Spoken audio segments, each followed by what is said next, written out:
Hello everyone, welcome back. मैं जोगिंद्र कुमार। इस video में मैं आपसे बात कर रहा हूँ डिप्लोटिन स्टेज के बारे में। और डिप्लोटिन स्टेज के बारे में बात करने से पहले हमने इससे पहले पैकाइटिन जो प्रोफेज फर्स्ट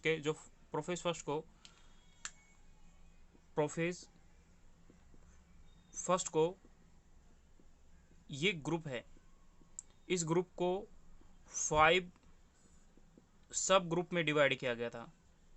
और वो 5 सब ग्रुप कौन कौन से थे, तो वो हम अपने लास्ट वीडियो में 3 के बारे में बात कर चुके हैं, जिनमें आपका पहला था लैप्टोटीन, जाइगोटीन, पैकाइटीन एंड ये 3 की हम बात कर चुके हैं। 2 की अभी हमें बात करनी है और वो 2 हैं, पहला डिप्लोटीन और दूसरा है डाइकाइनेसिस। इन 2 की हम इस वीडियो में बात करेंगे। और ये आपके लिए इम्पोर्टेंट है। क्वेश्चन क्या पूछा जाता है नीट में और अदर एग्जाम में, हम उनके बारे में यहाँ पे डिटेल करेंगे।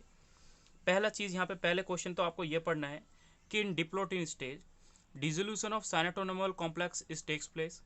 साइटोनोमल कॉम्प्लेक्स जो होता है basically this will be formed in the stage of zygotene. Dissolution कहाँ हो रहा है? डिप्लोटीन में। और इसका फॉर्मेशन कब होता है? तो याद रखें, जाइगोटीन जो स्टेज होती है, जो सेकेंड स्टेज होती है प्रोफेज फर्स्ट की, उसके अंदर इसका फॉर्मेशन होता है। अब होता क्या है साइटोनोमल कॉम्प्लेक्स, तो हम वो देख लेते हैं। एक क्रोमोजोम मैंने ये बनाया, एक क्रोमोजोम मैंने ये बनाया, मतलब एक क्रोमेटिड ये बनाई, एक क्रोमेटिड ये बनाई। अब एक क्रोमोजोम, दूसरा ये रहा, बोथ आर होमोलोगस क्रोमोजोम। ये दोनों के दोनों जो क्रोमोजोम है ये क्या है? होमोलोगस है। जब साइनेप्टोनेमल कॉम्प्लेक्स का फॉर्मेशन होता है इन बिटवीन दीज, तो हम बोलते हैं कि इनके बीच में साइनेप्टोनेमल कॉम्प्लेक्स का फॉर्मेशन हो गया। ये क्या है? लेटरल एलिमेंट है। ये मैंने जो बनाया ये क्या है? लेटरल एलिमेंट है। और एक और लेटरल एलिमेंट इधर की साइड होता है जो इनको कंबाइन करके रखता है। किनको? 2 होमोलोगस क्रोमोजोम को। इनके बीच में ये 2 एक जैसे हैं। बीच में मैं फिर से बना रहा हूं, this is the central element. इस सेंट्रल एलिमेंट से इस सेंट्रल एलिमेंट से अगर हम बात करें तो यहाँ पर प्रेजेंट होते हैं इस टाइप से कुछ रेडियल एलिमेंट। कौन से वाले? रेडियल एलिमेंट प्रेजेंट होते हैं। ये भी रेडियल एलिमेंट है इधर की साइड, ठीक है। तो ये दोनों तरफ क्या हो गए? रेडियल एलिमेंट प्रेजेंट है। ये जो स्ट्रक्चर बना है बीच में, किन किन से? लेटरल एलिमेंट, सेंट्रल एलिमेंट और रेडियल एलिमेंट। इन तीनों के मिलाने से जो कॉम्प्लेक्स बनता है that is called synaptonemal complex. इसका फॉर्मेशन हो गया। इंपॉर्टेंट चीज यहाँ पर क्या है? Synaptonemal complex formation is takes place. अब साइनेप्टोनेमल कॉम्प्लेक्स का जब फॉर्मेशन होता है, formation takes place in important line है ये। एनसीईआरटी में इसको एक्सप्लेन कर रखा है, बट थोड़ा कंफ्यूजिंग भी है कि मतलब समझ में आ तो जाता है लेकिन आप कहीं पढ़ोगे तब समझ में आएगा। तो जो साइटोनेबुलर कॉम्प्लेक्स है इसका formation takes place in zygotene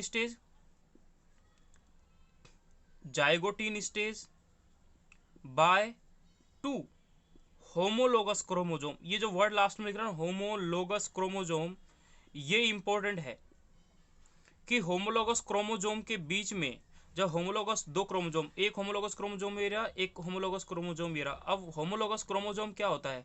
homologous chromosome वो होते हैं जिनकी हाइट, इसकी हाइट देखो और इस वाले की हाइट देखो, दोनों की सेम हाइट है, दोनों की जो थिकनेस है वो सेम होती है, दोनों का साइज जो है वो सेम होता है। तो यानी जिसका शेप, जिसकी साइज, जिसका स्ट्रक्चर, जिसके ऊपर, जैसे सपोज करो मैंने इसके ऊपर बात करता हूं कि इसके ऊपर जो जीन है, इसके ऊपर मान लो कोई भी एक्स टाइप का जीन है मान लो, तो वो वाला जीन इसी की इस वाले क्रोमेटिड पे भी प्रेजेंट होगा, एक्स टाइप का जीन। तो एक्स टाइप का जीन अगर यहाँ पर प्रेजेंट है और यहाँ पर भी जो जीन प्रेजेंट है, तो भी हम बोलते हैं कि सेम टाइप ऑफ जीन भी लोकेटेड होते हैं किस पे? होमोलोगस क्रोमोजोम में। होमोलोगस क्रोमोजोम में सेम टाइप के जीन प्रेजेंट होते हैं। ये अभी तक हमने बात करी इसके बारे में। अब हम बात करते हैं इस पूरे स्ट्रक्चर में कि जब साइटोनेबल कॉम्प्लेक्स का फॉर्मेशन होता तो होता क्या है। अब सिंपल सी चीज सोचो, जब साइटोनेबल कॉम्प्लेक्स का फॉर्मेशन हो गया किसमें? जाइगोटिन स्टेज में। तो जाइगोटिन स्टेज में जब इसका फॉर्मेशन हो जाता तो होता क्या है कि डिप्लोटिन स्टेज तक पहुंचते पहुंचते, क्योंकि जाइगोटिन के बाद तो आप पैकाइटिन स्टेज पर पढ़ते हो, पैकाइटिन स्टेज में आप पढ़ते हो।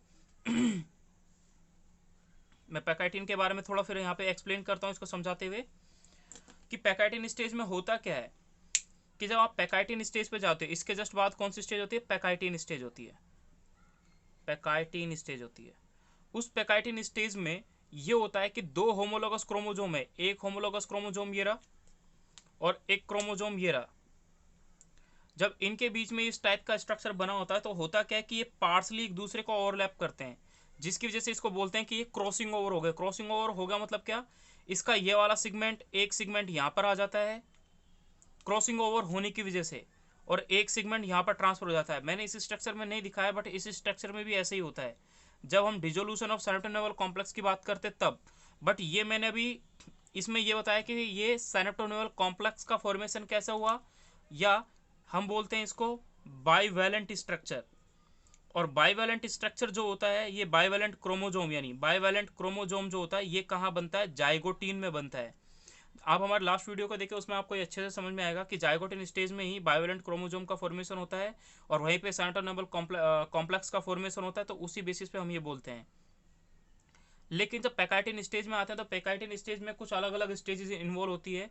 वहाँ पे हम डिफरेंट टाइप के उनके बारे में पढ़ते हैं कि यहाँ पे रिकॉम्बिनेशन नोडुल का फॉर्मेशन होता है, रिकॉम्बिनेशन नोडुल का फॉर्मेशन हो जाएगा।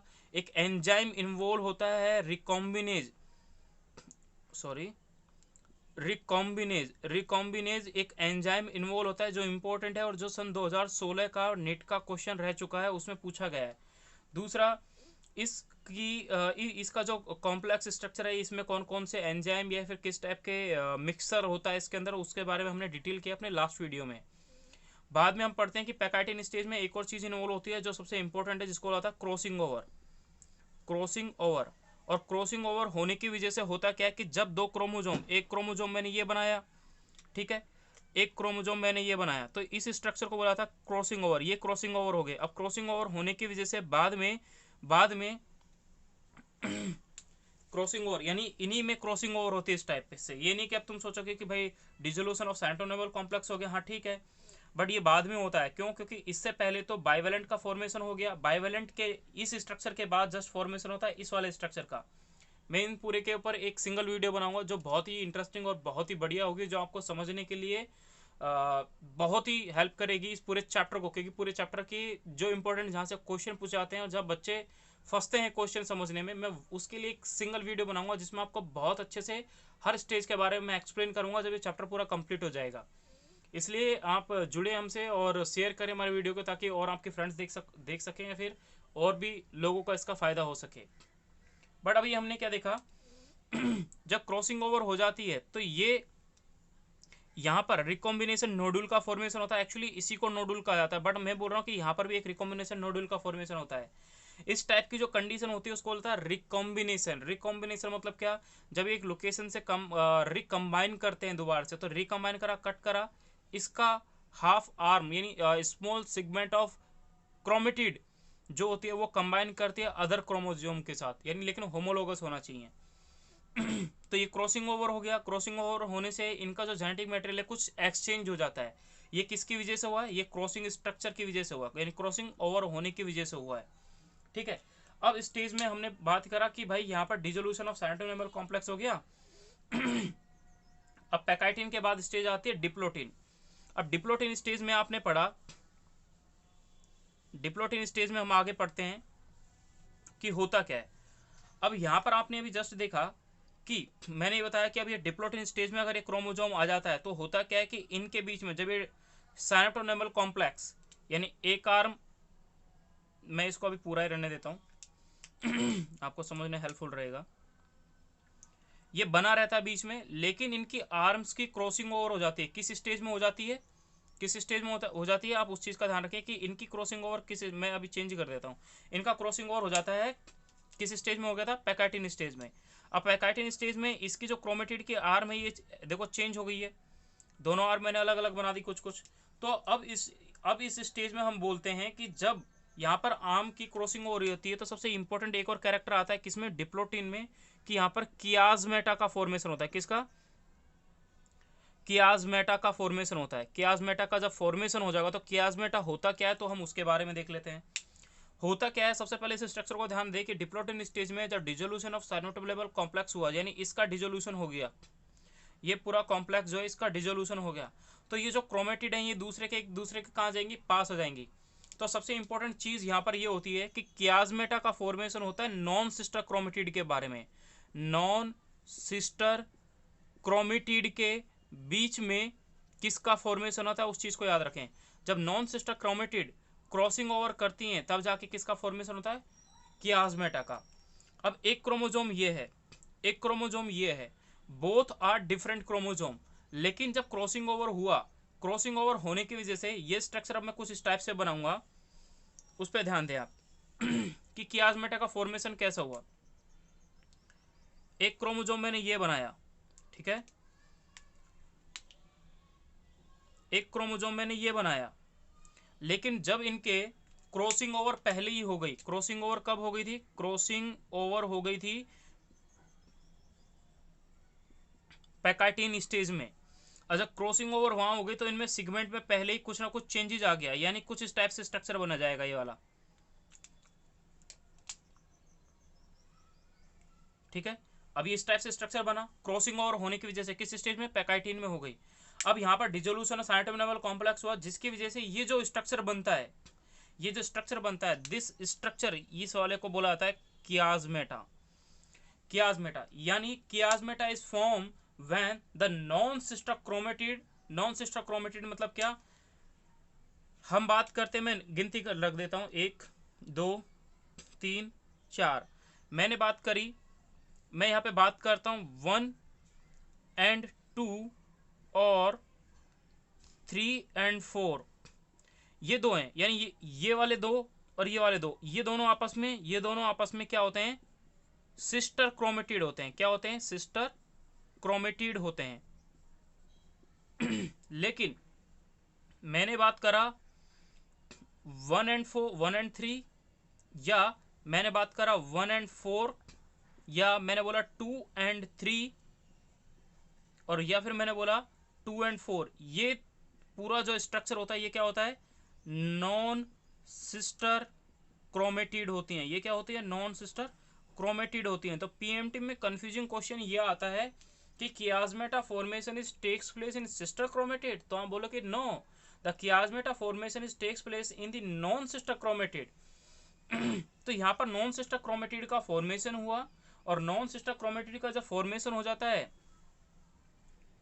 तो मतलब ये नॉन सिस्टर क्रोमेटिड जो होती है उसी की वजह से किसका फॉर्मेशन होता है, कियाजमेटा का। ये इंपॉर्टेंट है पीएमटी के लिए, और भी एग्जाम जो होते हैं उनके लिए भी इंपॉर्टेंट है, बट कियाजमेटा का फॉर्मेशन कहा वो आप यहाँ पे देखते हो। अब इसके बाद ये आपका पूरा डिप्लोटिन के दो इंपॉर्टेंट हो गए। एक लास्ट लाइन और है जिसको मुझे एक्सप्लेन करना है, जो एनसीईआरटी में लिखी है और जो अलग से मेरे को भी कुछ बतानी है उसमें, तो वो अलग से है क्या, उस चीज पे ध्यान दे। पहली चीज क्या, एक लाइन पढ़ते हैं, ओसाइट्स, एनसीईआरटी में लाइन लिखी हुई है, एनसीईआरटी की लाइन में कोड कर रहा हूं, इन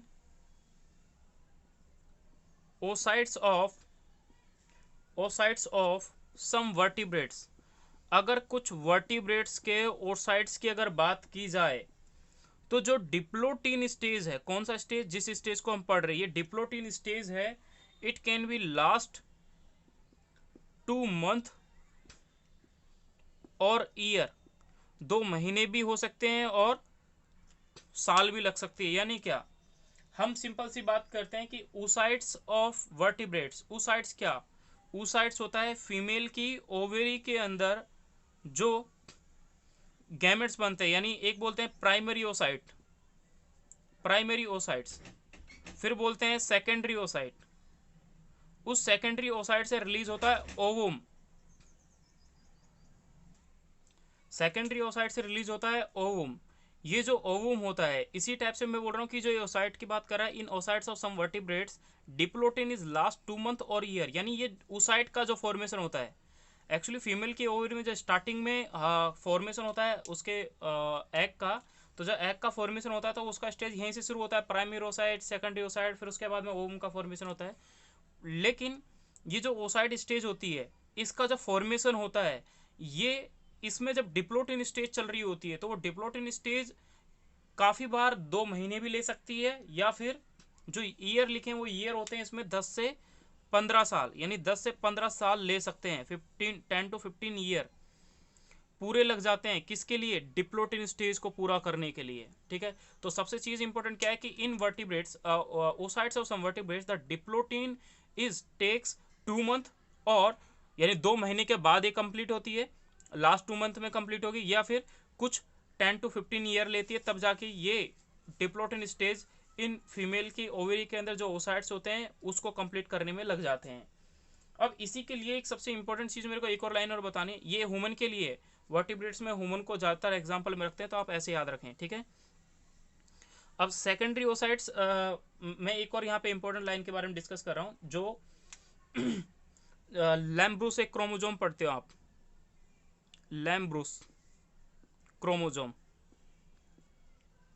ठीक है, लैम्ब्रूस जो क्रोमोजोम होता है एक्चुअली होता क्या है कि स्टार्टिंग में पहले आपने देखा होगा कुछ इस टाइप के लैंप आया करते थे, जो चिमनी जिसको बोलते हैं, उन लैंप को जब जलाने के लिए जो लोग घर पे यूज किया करते थे, तो इस लैंप को साफ करने के लिए एक इस टाइप से एक वो आता था, ब्रूस आया करता था,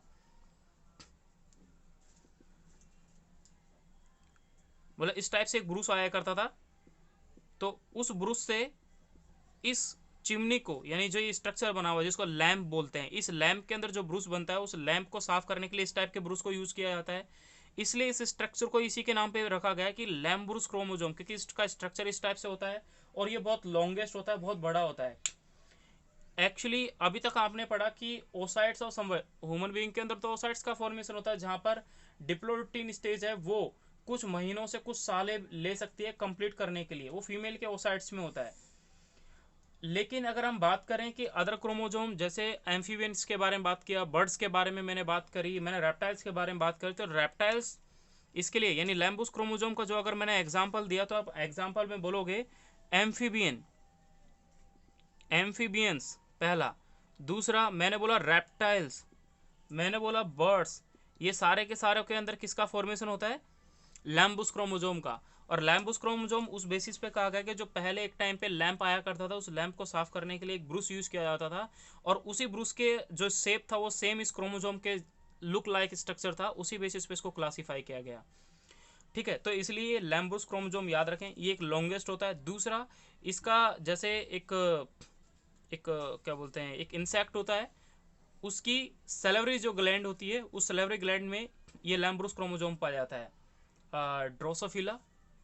ओके, अब नेक्स्ट हम स्टेज के बारे में बात करते हैं, डाइकाइनेसिस। डाइकाइनेसिस स्टेज में क्या होता है और किस स्टेज के बारे में हम बात करते हैं वो देख लेते हैं।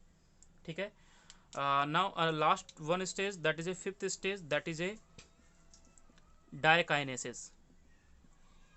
डाइकाइनेसिस में क्या होता है हम उसके बारे में सबसे इंपॉर्टेंट वर्ड देखते हैं। पहली चीज, जो डाइकाइनेसिस में आपने लास्ट क्या बोलते हैं डिप्लोटिन स्टेज में देखा कि जो एक्स शेप का स्ट्रक्चर बना था, जो ये एक्स शेप का स्ट्रक्चर बना, ये वाला, this is called chiasmata, this is called chiasmata. इस कियाजमेटा के होने से हुआ क्या, इस कंडीशन में ये 2n है, ये 2n क्रोमोजोम दिख रहा है, यानी 2n टाइप का क्रोमोजोम है, बट कियाजमेटा जो होता है इसका टर्मिनलाइजेशन हो जाता है। टर्मिनलाइजेशन मतलब ये खत्म हो जाता है, और ये दोनों के दोनों जो क्रोमोजोम है, जो होमोलोगस क्रोमोजोम है, ये दोनों एक दूसरे से क्या हो जाएंगे, सैग्रीगेट हो जाएंगे और अलग अलग हो जाएंगे। तो एक वर्ड यूज करते हैं इसके लिए कि ना, फाइनल स्टेज ऑफ मियोसिस। ये फाइनल स्टेज है मियोसिस का, जिसके अंदर होता क्या है, जिसके अंदर होता क्या है कि फर्स्टली यहाँ पे होता है कि टर्मिनलाइजेशन ऑफ टर्मिनलाइजेशन ऑफ कियाजमेटा। कियाजमेटा का यहाँ पे क्या हो गया, टर्मिनलाइजेशन हो गया। टर्मिनलाइजेशन मतलब क्या, अब यहाँ पर इस कंडीशन में डाइकाइनेसिस स्टेज में जो क्रोमोजोम थे वो फुल्ली कंडेंस्ड हो गए, एक अच्छे से स्ट्रांग हो गए, और वो अब आगे प्रोसेड करने के लिए इजिली अवेलेबल हैं। अब होता क्या है इस कंडीशन में, दूसरा हम ये बोलते हैं कि इस फेज के अंदर जो क्रोमोजोम है वो फुल्ली कंडेंस्ड हो गए, पहली चीज तो ये बोल देते हैं। दूसरा हम ये बोलते हैं कि जो मियोटिक स्पिंडल होते हैं, ये क्या होते हैं, ये assemble to prepare the homologous chromosome for separation. यानी क्या, मैं अब इसका स्ट्रक्चर सिंपली कुछ इस टाइप से बनाऊं। मैंने बोला कि अब ये जो स्ट्रक्चर है पूरा का पूरा, ये सबका सब न्यूक्लियस के अंदर प्रेजेंट होता है। अब ये न्यूक्लियस के अंदर अगर प्रेजेंट है, सपोज ये न्यूक्लियस के अंदर प्रेजेंट है, तो इस क्रोमोजोम में जब ये टर्मिनलाइजेशन हो जाएगा, यानी इस स्ट्रक्चर का कुछ इस टाइप से स्ट्रक्चर बन जाएगा कि एक क्रोमोजोम कुछ अलग हो गया ये वाला, और एक होमोलोगस क्रोमोजोम, ये दोनों के दोनों क्या हो गए, सैग्रीगेट हो गए। बट इस कंडीशन में हम बोलते हैं कि इनमें जो क्रोमोजोम है कुछ इस टाइप का दिखेगा। देखो ये कुछ इस टाइप का दिखा, ये पहले से हम बताते आ रहे हैं कि ये पहले से इस टाइप से आर्म का फॉर्मेशन होगा, है ना। यानी यहाँ पे भी मैं अगर स्ट्रक्चर बनाऊंगा तो ये कुछ इस टाइप का बनेगा, और यहाँ पर ये वाला आर्म बनाऊंगा तो ये भी कुछ इस टाइप का होगा। अब इस कंडीशन में जब टर्मिनलाइजेशन हो जाएगा तो स्ट्रक्चर कुछ इस टाइप से हो जाएगा। अब ये स्ट्रक्चर को आप देखें कि जब टर्मिनलाइजेशन हुआ तो क्रोमोजोम की एक शॉर्ट आर्म थी, वो एक दूसरे क्रोमोजोम के साथ गई और एक दूसरे क्रोमोजोम के साथ गई। ये डाइकाइनेसिस स्टेज के अंदर हम बात कर रहे हैं। अब इस स्टेज के अंदर हम ये बोलते हैं कि टर्मिनलाइजेशन हो गया, बट इस सेल के अंदर होता क्या है, इस सेल के अंदर होता क्या है कि यहाँ पर लोकेटेड होते हैं कुछ सेंट्रियोल। क्या लोकेटेड है, सेंट्रियोल, जिनको बोला था सेंट्रोमियर। इनसे अराइज होती है एस्टर रेज। एक और मैं सेंट्रोमियर अरेंज करता हूं, ये वाला, तो ये दो सेंट्रोमियर मैंने बनाए, यानी सेंट्रियोल बनाए मैंने, सेंट्रोमियर नहीं, दो सेंट्रियोल मैंने बनाए। तो ये जो दो सेंट्रियोल हैं ये अब क्या करने लगेंगे, अरेंज करने लगेंगे, और ये अपोजिट पोल में मूव करना शुरू कर देंगे। यानी होगा क्या कि क्रोमोजोम जो है ये किसी सेल के अंदर लोकेटेड है, और क्या बोलते हैं, एक सेल के अंदर न्यूक्लियस, उस न्यूक्लियस के अंदर ये लोकेटेड है, और न्यूक्लियेटेड होने के बाद अब ये जो इसके अंदर ये क्रोमेट सेंट्रियोल है, ये जो सेंट्रियोल हमने बना रखे हैं यहाँ पे, ये सेंट्रियोल क्या करेंगे, ये मूव करने लगेंगे अपोजिट पोल की डायरेक्शन में। एक इधर आ जाएगा और एक इधर आ जाएगा। फिर होगा क्या कि इसकी जो एस्टर रेज है, उस एस्टर रेज से कुछ स्पिंडल फाइबर अराइज करेंगे और इन क्रोमोजोम को एक प्रॉपर लोकेशन पे अरेंज करते हैं। यानी क्या, इन सेंट्रल, ये न्यूक्लियस के सेंट्रल में होता है। अब इसके आसपास में मैं सेल भी बना सकता हूँ इसी के लुक लाइक, जैसे इसको पहले वाले में बनाए ऐसे मैंने सेल बना सकता हूँ। तो जब मैंने ये सेल को बनाया, ये सेल मैंने साइड में बना दिया, तो इस सेल के अंदर एक क्रोमोजोम लोकेटेड है किसी न्यूक्लियस के अंदर। अब होगा क्या कि जब ये दो स्पिंडल फाइबर, एक यहाँ आ गया और एक यहाँ आ गया, इनसे कुछ एस्टर रेज निकली, उन एस्टर रेज से क्या होगा, कुछ स्पिंडल फाइबर अराइज करेंगे जो इस क्रोमोजोम को एक स्पेसिफिक लोकेशन से अरेंज करेंगे। अब ये क्रोमोजोम है, ये सेंट्रल में अरेंज है एक अलग शेप में। अब मैंने तो अभी यहाँ पे दो क्रोमोजोम को लेके समझाया, लेकिन जब मैं आपको ट्रांजिशन करूंगा प्रोफेज फर्स्ट मेटाफेज फर्स्ट में, क्योंकि अभी तो हम प्रोफेज फर्स्ट की स्टेजेस पढ़ रहे हैं, जब हम उस स्टेजेस में जाएंगे तो वहां पर हम बात करेंगे कि यहाँ पर हुआ क्या।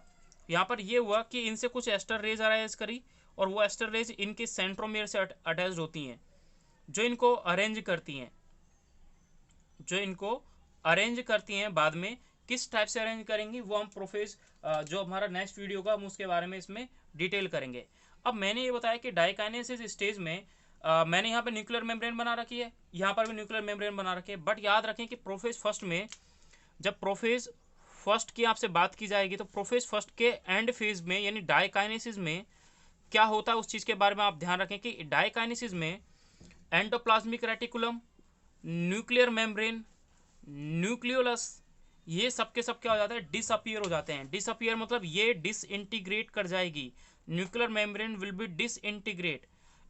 डिसइंटीग्रेट कर जाएगी किसमें, at the end stage of diakinesis. ये डाइकाइनेसिस का एंड स्टेज है, जिसमें अब न्यूक्लियर मेम्ब्रेन क्या हो गई, क्या हो गई, यहाँ पे डिसइंटीग्रेट हो गई, और यहाँ पर एंडोप्लाज्मिक रेटिकुलम और गोल्गी बॉडीज भी इन सब का क्या हो जाता है, यहाँ पे डिसइंटीग्रेशन हो जाता है, यानी ये खत्म हो जाते हैं। अब यहाँ पे एक चीज देखिए कि क्रोमोजोम, यानी यहाँ पे जो सेंट्रियोल है, सेंट्रियोल कहाँ गए, अपोजिट पोल पे जाके लोकेटेड हो गए। एक चीज तो ये देखिए आपने किसमें देखी, डाइकाइनेसिस में। दूसरा, यहाँ पर फिर क्रोमोजोम जो होते हैं वो सेंट्रली लोकेटेड होते हैं, फिर वो अलग अपनी पोजीशन को क्या बोलते हैं, डिसलोकेट करते हैं, फिर अलग स्ट्रक्चर बनाते हैं, वो हम बाद में बात करेंगे। और फाइनली इसमें हम बात करते हैं कि इसके अंदर न्यूक्लियर मेम्ब्रेन डिसअपियर होगी, न्यूक्लियोलस डिसअपियर हो गया, एंडोप्लाज्मिक रेटिकुलम डिसअपियर हो गया, गोल्गी बॉडीज डिसअपियर हो गया, वैक्यूल अगर प्लांट्स की बात करते हैं तो भी वो क्या हो जाता है, डिसअपियर होता है at the end of diakinesis. आप इस चीज को ध्यान रखें, ठीक है। तो दोस्तों ये अभी तक आपका जो 5 स्टेजेस है उनमें से सेकंड स्टेज है, लास्ट स्टेज थी प्रोफेज फर्स्ट की, जिसके बारे में हमने डिटेल किया। अभी इसी स्टेज के जस्ट हम उसको कंटिन्यू करेंगे, यानी transition of prophase first to metaphase first.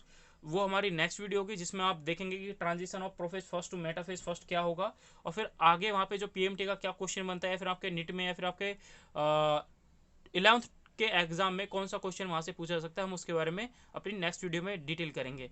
Thank you for watching video, keep support and like it.